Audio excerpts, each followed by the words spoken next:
Reforming Heart, hari ke-65. Renungan ini diambil dari website pemuda.stemi.id.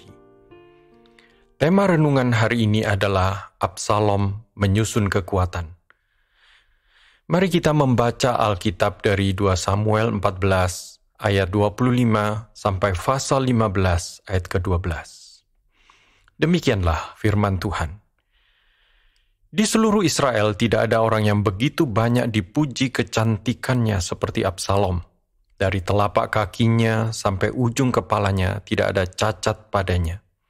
Apabila ia mencukur rambutnya, pada akhir tiap-tiap tahun ia mencukurnya karena menjadi terlalu berat baginya.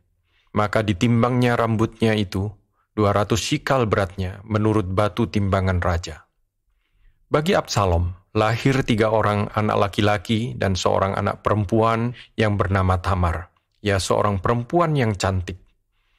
Setelah Absalom diam di Yerusalem genap 2 tahun lamanya dengan tidak datang ke hadapan raja, maka Absalom menyuruh memanggil Yoab untuk diutus kepada raja. Tetapi ia tidak mau datang kepadanya. Kemudian disuruhnya memanggil lagi untuk kedua kalinya, tetapi ia tidak mau datang. Lalu berkatalah ia kepada hamba-hambanya, "Lihat, ladang Yoab ada di sisi ladangku, dan di sana ada jelai, pergilah, bakarlah itu." Maka hamba-hamba Absalom membakar ladang itu. Lalu Yoab pergi mendapatkan Absalom ke rumahnya dan bertanya kepadanya, "Mengapa hamba-hambamu membakar ladang kepunyaanku itu?" Jawab Absalom kepada Yoab, "Ya, aku telah menyuruh orang kepadamu mengatakan, 'Datanglah kemari,' supaya aku mengutus engkau kepada raja untuk mengatakan, 'Apa gunanya aku datang dari Gesur? Lebih baik aku masih tinggal di sana.' Maka sekarang aku mau datang ke hadapan raja. Jika aku bersalah, biarlah ia menghukum aku mati." Kemudian masuklah Yoab menghadap raja dan memberitahukan hal itu kepadanya.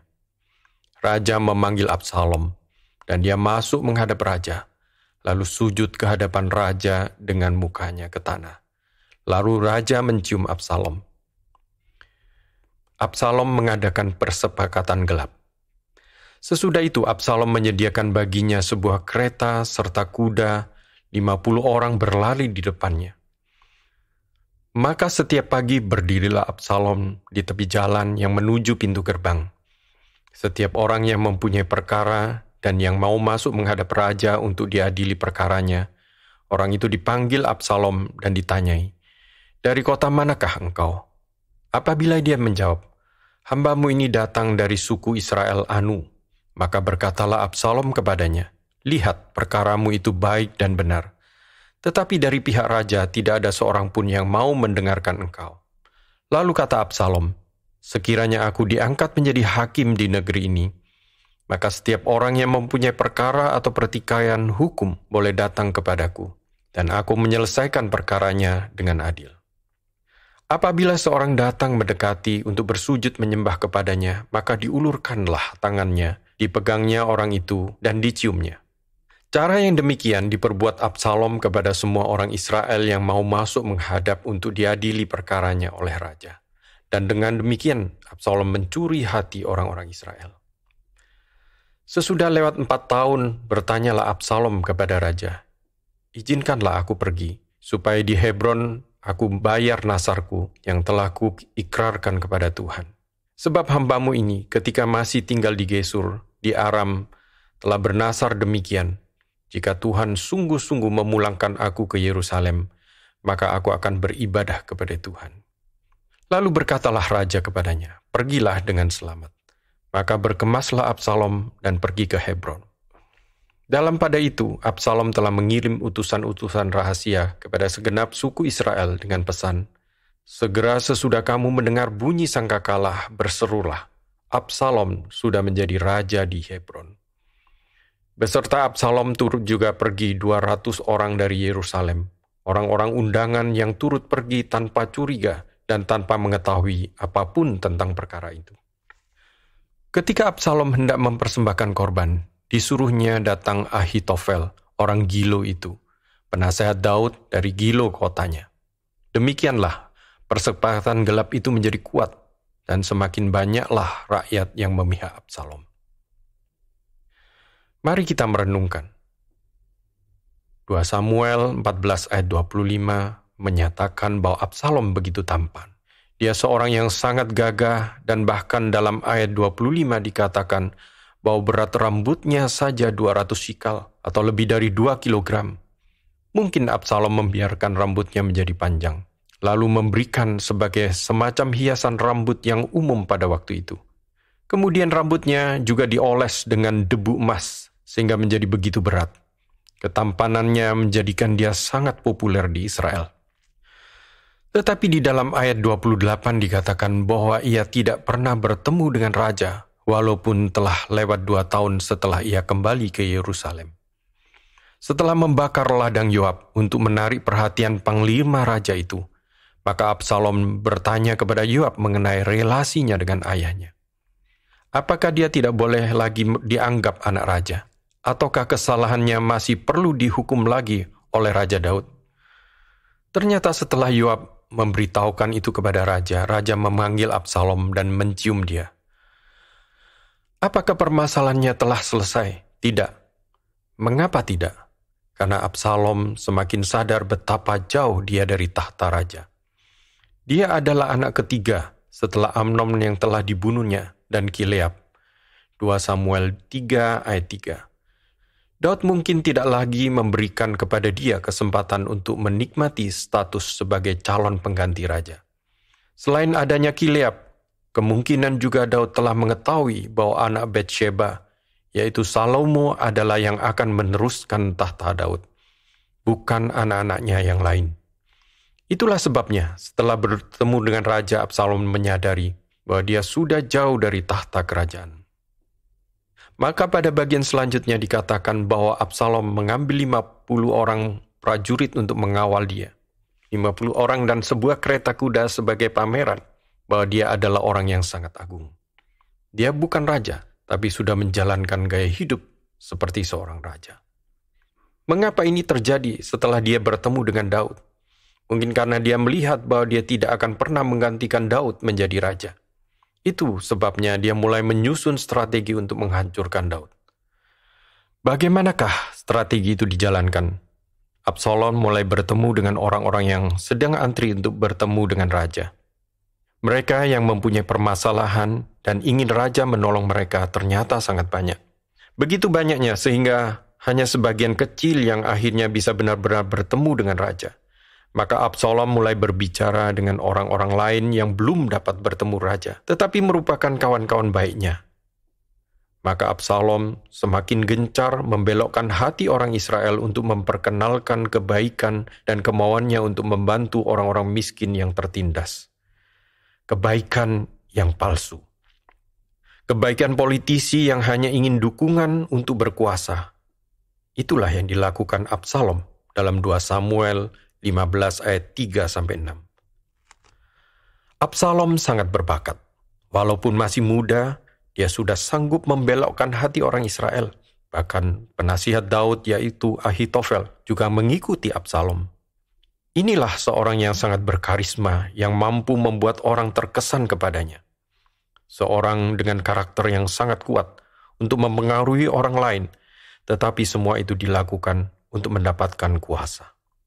Ambisi Absalom sekarang adalah menggulingkan keluarga ayahnya sendiri, supaya dia bukan Daud atau salah satu dari saudara-saudaranya yang bertahta atas Israel. Ayat 7 menyatakan bahwa semua dilakukan dengan sangat mulus oleh Absalom selama 4 tahun. Setelah 4 tahun, hati orang Israel sekarang terpikat kepada dia. Dengan tipu daya, dia juga minta izin kepada ayahnya untuk pergi ke Hebron guna beribadah kepada Tuhan. Tetapi Absalom tidak berniat untuk beribadah kepada Tuhan di Hebron. Dia mau mengangkat dirinya menjadi raja Hebron, suatu rencana yang sangat jahat dan licik. 1. Kaitan bagian ini dengan seluruh kitab 2 Samuel. Bacaan hari ini menyatakan kisah Absalom dan pemberontakannya sebagai penggenapan dari hukuman Tuhan kepada Daud. Kaum keluarga Daud sedang mengalami perpecahan yang besar. Absalom segera akan mengadakan pemberontakan paling sukses dalam sejarah kerajaan Daud di Yerusalem. Satu-satunya kali Daud harus melarikan diri dari pertempuran setelah dia menjadi raja adalah di tangan anaknya sendiri, Absalom. Maka bagian ini memberikan penjelasan mengenai latar belakang kekuatan Absalom untuk memberontak. Inilah cara Tuhan menghukum Daud. Daud merayu Batsheba untuk tidur dengan dia. Absalom merayu seluruh Israel untuk bergabung dengan dia.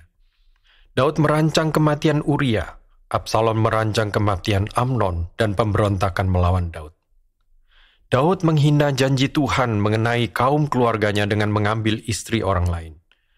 Absalom menjadi duri yang mengoyak kaum keluarga Daud. Daud menghina tahta yang diberikan Tuhan dengan bertindak jahat. Absalom menghukum dengan merebut tahta Israel dari Daud. Demikianlah seluruh bagian ini mempersiapkan kita untuk sebuah kisah drama yang sangat besar mengenai kehidupan Daud. Yaitu Daud, sang Raja Israel, sekali lagi berada dalam pelarian. Yang kedua, apakah yang dapat kita pelajari? Hal-hal yang sangat penting dapat kita pelajari pada bagian ini. Yang pertama adalah betapa besarnya Allah yang membangkitkan orang sebesar Absalom dengan segala bakat, karisma, ketampanan, kemampuan memimpin orang lain, tetapi tidak memakai dia menjadi salah satu pemimpin Israel. Tuhan tidak memakai Absalom. Bakat demikian besar tidak secara otomatis menjadikan Absalom Raja Israel. Jikalau semua kelebihan dan bakat yang dimiliki dipakai hanya untuk ambisi pribadi dan keagungan sendiri, maka Tuhan tidak akan mau menyertai. Jikalau Tuhan tidak mau menyertai, semua kelebihan dan bakat demikian tidak akan bisa bertahan. Mari kita belajar rendah hati di hadapan Tuhan, walaupun kita diberikan segala kelebihan yang membuat kita lebih daripada orang lain. Semua kelebihan itu tidak ada manfaatnya apapun jika hanya dimanfaatkan untuk diri sendiri. Celakalah kita kalau kita begitu yakin akan kemampuan yang Tuhan berikan sehingga kita lupa bahwa tanpa Tuhan kita sebenarnya tidak sanggup melakukan apa-apa. Biarlah semua orang menyadari akan hal itu. Tuhanlah yang memiliki segala kemuliaan. Dialah yang membagikan kepada kita semua keindahan yang unik dan kelebihan-kelebihan spesial. Marilah kita belajar rendah hati di hadapan Tuhan. Segala semarak dan ketampanan Absalom hanyalah kemuliaan yang sedang pudar dan menghilang. Orang-orang yang memiliki kelebihan janganlah sombong di hadapan Tuhan. Jikalau kita sangat pandai dalam dunia akademik, janganlah sombong di hadapan Tuhan. Jika kita tampan atau cantik, jangan sombong di hadapan Tuhan. Jikalau kita diberkati dengan harta yang melimpah, janganlah sombong di hadapan Tuhan. Jangan merendahkan orang lain. Jangan merasa gereja perlu sumbangsi kita baru bisa berhasil. Jangan menganggap bahwa kita akan menolong Tuhan dengan segala kelebihan yang kita miliki. Tuhan tidak akan memakai kita. Tuhan tidak akan memakai Absalom menjadi raja. Tuhan hanya mengizinkan dia untuk sementara waktu mengambil tahta Israel. Tetapi setelah itu, dia harus mati di tangan Tuhan. Apakah Israel tidak rugi kalau orang seperti Absalom mati? Tidak. Mengapa? Karena Tuhanlah yang memiliki segala kemuliaan dan kemampuan, dan dialah yang akan bekerja untuk menyatakan karyanya melalui setiap orang yang mau datang kepadanya dengan murni dan tulus. Yang ketiga, bayang-bayang Kristus. Kristus berbeda dengan Absalom, memiliki jiwa yang penuh sifat rendah hati. Mengapa? Karena meskipun dia mulia, tetapi dia tidak meminta 50 malaikat berbaris di depan dia untuk menyatakan kemuliaannya. Absalom perlu pamer 50 tentara yang menjaga dia. Kristus justru memamerkan kelemahannya, tidak membela diri ketika difitnah dan disiksa. Bahkan dia memamerkan kematiannya di atas kayu salib untuk dilihat oleh semua orang, tetapi hanya menyatakan kebangkitannya kepada beberapa orang saksi, bukan kepada semua orang. Absalom akhirnya mati dan tidak bangkit lagi. Kristus dengan kematiannya justru masuk ke dalam kemuliaan kebangkitannya. Kristuslah sang anak Daud sejati, bukan Absalom.